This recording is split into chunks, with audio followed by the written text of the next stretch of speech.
Pametnjakovići TV.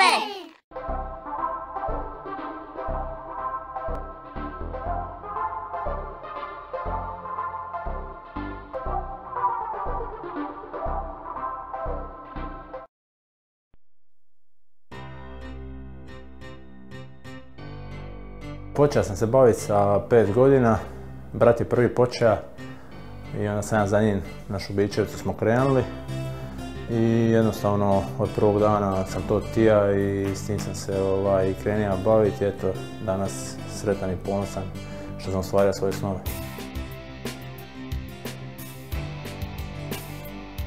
Pa općenito je najviše važno za zdravlje i da rasporedimo svoje vrijeme, da se okrenemo pravom načinu života i pozivam svu djecu da se što više bave sportom.